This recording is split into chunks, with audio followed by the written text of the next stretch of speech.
In the future, Earth has reached a truly critical point. The planet that was once full of life has slowly turned into a place that actually kills its own inhabitants. The air, which should be a source of life, has instead become poisonous due to pollution that has kept building up over the years. Scientists have actually tried various ways to fix the situation. Many experiments and solutions have been carried out, but all of them feel pointless. The damage is too severe, even beyond human ability to repair, until finally a bitter conclusion emerges. Earth can no longer be saved.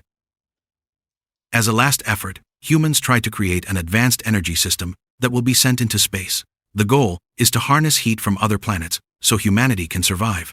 But the plan comes too late. Deaths start happening mysteriously. Many people die in their sleep without any prior signs. On the streets, people begin collapsing due to difficulty breathing. Even more terrifying, human blood turns black, while plants slowly die as well. Extreme atmospheric changes make it impossible for all living things to survive. It's as if Earth is cleansing itself by wiping out all life on it. In the end, humanity makes a major decision: mass evacuation. Hundreds of spacecraft are launched, carrying the remaining humans away from Earth in a mission called the Exodus. Their destination is a space station orbiting one of Jupiter's moons. There, humans build a new habitat in the form of a massive station called the Floating Ark, powered by the natural heat of the moon Io. The colony later becomes known as the Io station. Even though most humans have left, some people choose to stay on Earth. One of them is a young woman named Sam.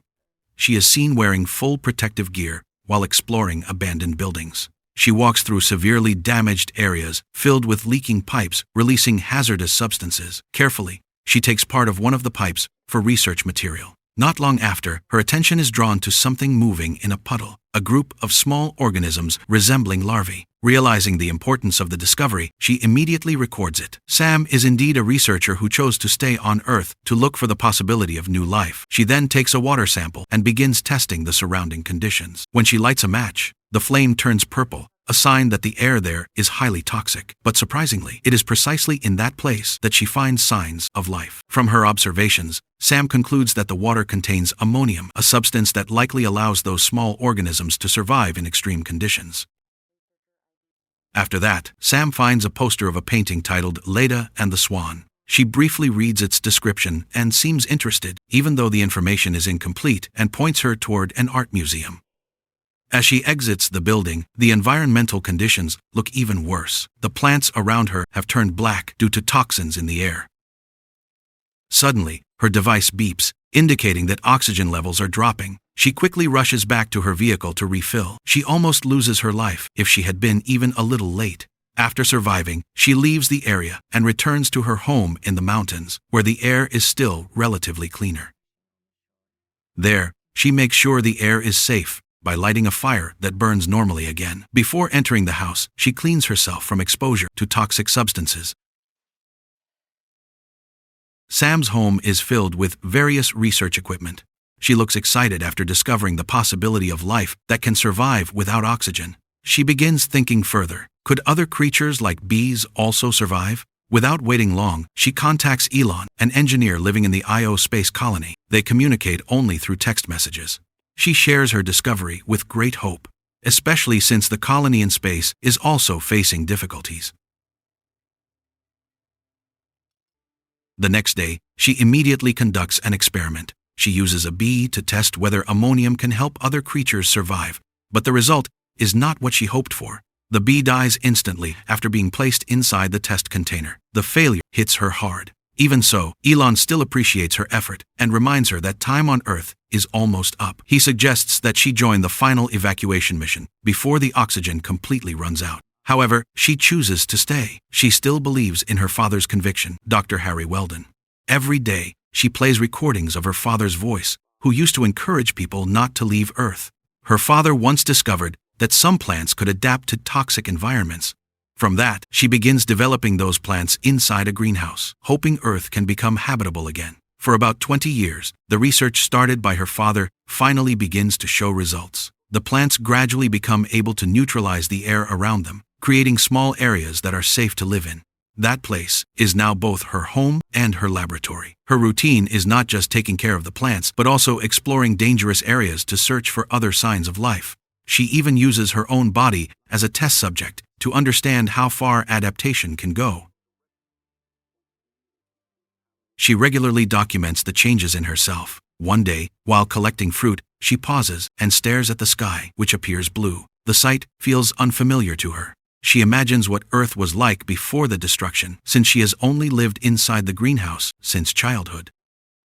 As night approaches, she usually goes into the observatory room. From there, she observes the sky through a telescope, looking at Jupiter and the moon Io, where other humans now live. The next morning, she receives a message from Elon. He informs her that the Colony Council has officially launched a new mission to the planet Proxima Centauri b, a planet considered to have conditions similar to Earth. The journey there will take 10 years and requires skilled experts. But before she can process everything, her computer suddenly breaks down and completely shuts off. She has to fix it immediately. To get the required components, she must return to the city, the most dangerous area she has long marked. With full protection, she drives through empty roads filled with ruins. She passes old billboards that once offered hope about a future in space. Upon arriving at an old library, she begins searching for usable components. While exploring the rooms, she finds a book with an illustration similar to the painting she once saw. Her curiosity makes her take the book. After that, she manages to get cables from another device. But before she can leave, a loud rumbling sound is heard. A massive storm suddenly arrives. Without wasting time, Sam immediately returns to her base in the mountains. When she arrives, the condition of her place is already a mess. Strong winds have damaged many parts, and more worrying, the fire she lit has turned purple, a sign that the air there is contaminated again. She quickly goes into the laboratory. She is shocked to see all her equipment scattered and damaged. For safety, she hides inside a sealed room, waiting until the conditions outside start to stabilize. After things outside begin to calm down, she can finally focus again on fixing her computer. Once it successfully turns on, she immediately opens a message from Elon. The message is clear. The last Exodus ship will depart in 4 days. That means there is only one last chance to leave Earth. This time, she is not as certain as before. She begins to doubt. Everything she has built, everything she has believed in, suddenly feels shaken. She falls asleep with the book still in her hands, as if her mind hasn't finished processing everything. The next day, the air conditions have slightly improved, but when she checks her bee colony, they are all dead due to yesterday's storm. The sight hits her hard. All this time, the bees were an important part of the small ecosystem she maintained. The loss makes her realize that everything can collapse at any moment. In the end, she makes a decision. She replies to Elon's message and says that she is ready to leave. But a new problem immediately appears. Her oxygen supply is not enough to make the long journey to the launch site. While checking the conditions outside, something unexpected happens. A helium balloon falls not far from her. From it comes out a man named Micah. He immediately checks the air in a simple way, making sure the area is still safe to breathe. At first, she is quite cautious, but she still welcomes him well. She even offers him drinking water. End quote. Micah hesitates for a moment because the water's color looks unusual, but she explains that it has been filtered and is safe. After that, Micah enters the base and looks quite impressed with all the equipment inside. He admits that he came to look for Dr. Weldon. Hearing that, she immediately lies. She says that she is just an assistant and that the doctor is not around.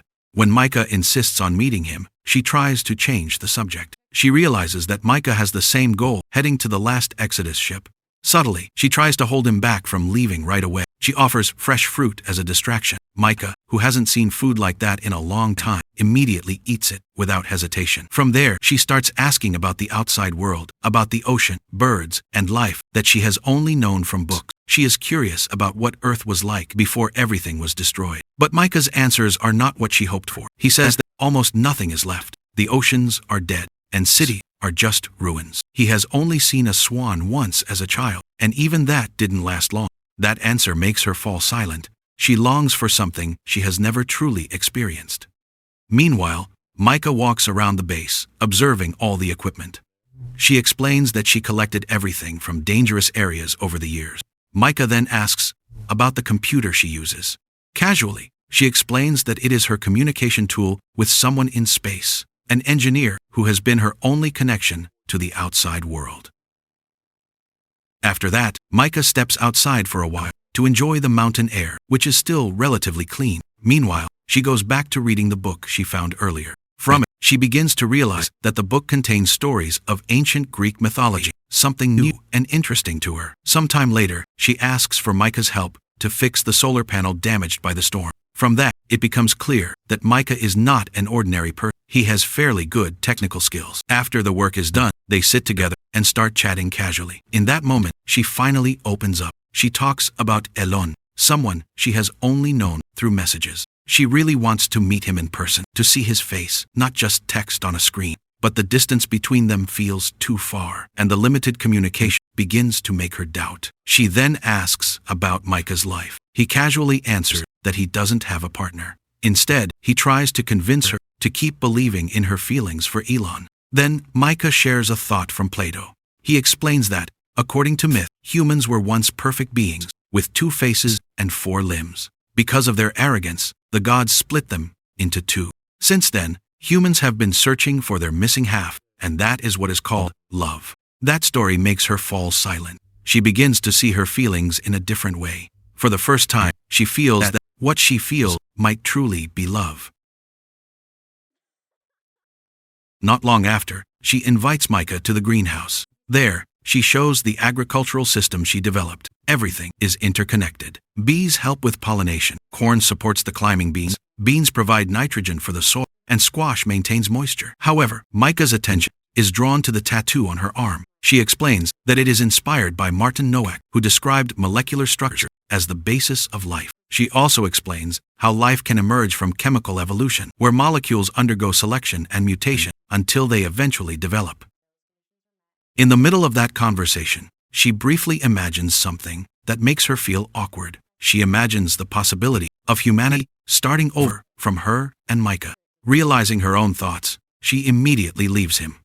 The next day, she invites Micah to watch her father's old recordings. In the video, Dr. Harry Weldon presents his research, even showing a pig that can survive in a toxic environment. The recording then shifts to the last TV broadcast before the Exodus mission began. There, her father speaks with strong conviction that there is still hope for humans who choose to stay on Earth. She looks inspired, but Mike seems gloomy instead. All broadcast television. That night, before going to sleep, she tries to ask more deeply. She wants to know if Micah is sure about his decision to stay on Earth all this time. His answer is quite bitter. He considers it the biggest mistake of his life and regrets not leaving from the start. The next day, when she is not nearby, Micah secretly explores another room. He finds a family photo. From that, he begins to realize that she is actually Dr. Weldon's daughter.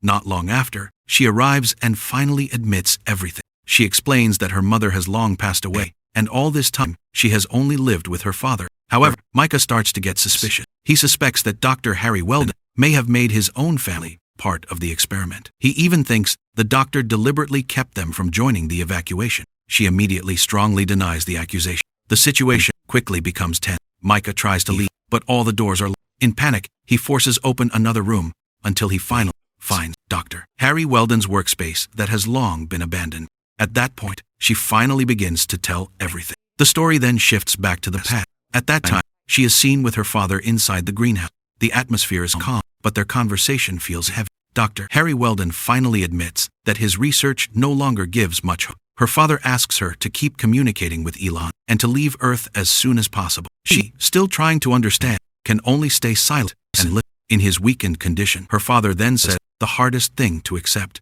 He is dying, and he doesn't have much time left. Back in the present, she takes Micah to her father's grave. There, everything becomes clear. Seeing that reality, Micah becomes even more convinced that there is no reason to stay on Earth. He immediately asks her to leave with him, using his balloon to reach the last Exodus ship. This time, she does not refuse. Even though her heart is full of conflict between leaving everything she has fought for and the hope to survive, she finally chooses to go. She realizes this might be her final farewell to Earth. That night, she sits in front of the computer again. With mixed feelings, she sends a message to Elon. She tells him that she has finally decided to leave Earth. She also tells him about Micah, the only hope that is taking her away from this planet. But her curiosity arises. When Micah is not around, she secretly opens his bag. Inside are several important items, including a weapon, drinks, and a small book containing a photo of a woman. That makes her even more curious about who Micah really is and what his life used to be like. The next day, the wind they are waiting for still hasn't changed. Micah can only say that they need to be patient. In the meantime, he asks her what she would do if he had never come, considering humans are not meant to live alone. She calmly answers that she has actually realized that for a long time, even though she kept trying to survive on her own. To pass the time, Micah helps her harvest the remaining honey. At that moment, he finds one bee still alive and immediately calls her. She explains that it is likely a newly hatched queen bee, which can even develop without mating. But strangely, she does not seem happy. She actually looks like she has lost her spirit. For her, all of it no longer matters, because they will soon leave Earth. Without thinking much, she lets the bee go, as if releasing the last remaining hope. Not long after, a reply from Elon finally arrives. In his message, he says that he has been chosen as the leader of the expedition to Proxima Centauri b, a major journey that is likely one way. She also apologizes because they will never get the chance to meet. At the end of his message, Elon reveals something she has kept inside all this time. He loves her. Reading it, she can only stay silent. Tears fall from her eyes. One last letter from Io. After that, she becomes more lost in her own thoughts. Seeing her condition, Micah tries to lighten the mood by cooking some simple spaghetti, a meal that is probably rare in a world like this now.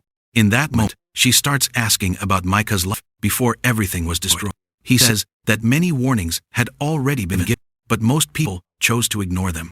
That lack of preparation is what accelerated Earth's destruction. Unlike him, she admits that since childhood, she has never really known a normal life.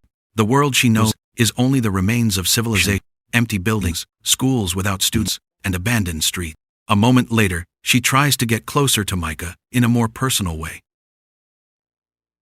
But Micah looks awkward instead and chooses to step away. He goes back outside to check the wind, but the result is still the same. He starts to get frustrated and comes back in with emotion. He says they could fail if this condition continues. Seeing the tense situation, she tries to calm him down. She plays music and slowly approaches him. At first, he refuses, but eventually, he gives in. Their relationship changes, becoming closer than before. After that, she invites him to the observatory. She shows him the sky through the telescope, where the space station can be seen far in the distance. He looks amazed and becomes even more eager to get there soon. However, she reveals a different desire. She wants to go to the art museum first. The painting she found earlier is still bothering her mind. For her, it feels like a piece of the world she has never experienced. I think I will. Not long after that, she returns to the computer and makes a big decision. She sends a final message to Elon, ending their relationship. She also admits that she has been lying all this time. Her father has long been dead, and her decision to stay on Earth was entirely her own. She apologizes for using her father's name as an excuse. The next day, the automated system issues a new warning. A major storm hits the launch site of the Exodus ship, so the departure point is moved to a farther location. Hearing that, Micah immediately panics. He knows their helium supply will not be enough to reach the new location. His frustration finally peaks. In the middle of that situation, Micah finally tells the truth. He says that many people chose to stay on Earth because they believed in Dr. Harry Weldon's promise. But in reality, none of it worked. Many ended up dying in vain. He himself lost everyone he cared about. He doesn't want her to experience the same thing. Hear it. She feels shaken. She begins to realize that her father's decision had a huge impact on many people. But she doesn't want to stop there. She says there is still a way to get additional helium, even though the location is far and dangerous. Before leaving, she broadcasts a message over the radio. She announces that Dr. Harry Weldon has long been dead and that there is no more hope to survive on Earth. She advises anyone still alive to head immediately to the last Exodus ship. With a heavy voice, she finally admits that her father was wrong. After that, they open a map and determine their route. As a form of farewell, she puts out the fire in her home. She leaves the only home she has ever known. With full equipment, they set off. He carries his helium balloon, while she leads the way. They pass through empty cities that are now only remnants of the past. Eventually, they reach the first point. There, her attention is drawn elsewhere. An old building, still standing strong, the last remaining art museum. From the beginning, her desire has not changed. She wants to enter that museum. But before she can move, Micah calls her to help lift the helium tank. Reluctantly, she holds back her desire and refocuses on their goal. Night falls, and they decide to rest in an old restaurant that has long been abandoned. The place feels cold and dark, filled with remnants of a life long gone. Micah worries about their oxygen supply. He fears that if they sleep too long, the oxygen could run out without them realizing it. But she has already thought that. She sets up an automatic alarm that will wake them before the situation becomes dangerous. The next morning, they start filling the balloon with helium. In the middle of it, she pretends to excuse herself for a moment. She says she wants to grab some. But secretly, she heads to the museum that has been drawing her attention from the start. Micah isn't completely unaware. From a distance, he keeps watching her. As she enters the museum, she immediately freezes. In front of her stands a row of statues, the same as the ones she saw in the mythology. A grand staircase, with a design from an ancient civilization, still stands strong, even though it's covered in dust and damp. Slowly, she walks up the stairs. At the top, she finally finds the painting that has been on her mind all this time. The painting comes with a more complete explanation. She reads every part slowly, trying to understand its meaning. Not long after, Micah follows and reminds her that they need to leave, but she asks for one last thing. She wants him to explain the story behind the painting. He begins to tell it. The woman in the painting is Leda, while the swan beside her is the form of the gods. From that relationship, demigod descendants were born, including Helena of Troy, whose beauty sparked a great war that destroyed a civilization. The story feels very close to her, as if it reflects the world facing, about choices and consequences that cannot be avoided. Suddenly, her expression changes. She looks completely certain about something. Calmly, she says that she will not go to the space station. She admits that she has often had dreams. In her dream, her body is able to survive in Earth's toxic atmosphere. She believes that all the experiments she has done on herself were not meaningless. Without hesitation, she removes her protective mask. Her body begins to weaken, and she collapses. In a barely conscious state, she delivers one last message. If she manages to survive, Micah must tell people out there that Earth is not completely dead. After that, everything changes. Micah is seen alone, flying with the balloon toward the Exodus launch point. He leaves, carrying hope, but also doubt about what just happened. Time passes. Several years later, her voice is heard again. She survived. Her body truly adapted to the toxic air. She becomes proof that humans can still survive on Earth. Now she lives by the seaside, a place she could once only imagine. The world has not fully recovered, but life is slowly returning. She remembers her father's words, that humans who keep searching will eventually return to the origin of life. She leaves a message for Micah, hoping that one day they can meet again. Not long after, a small child approaches. The child is her own flesh and blood, the result of her meeting Micah. Surprisingly, the child is also able to survive in this harsh world. It becomes a sign that new life has truly begun. From the remains of destruction, hope finally returns. And that is where Sam's long journey comes to an end.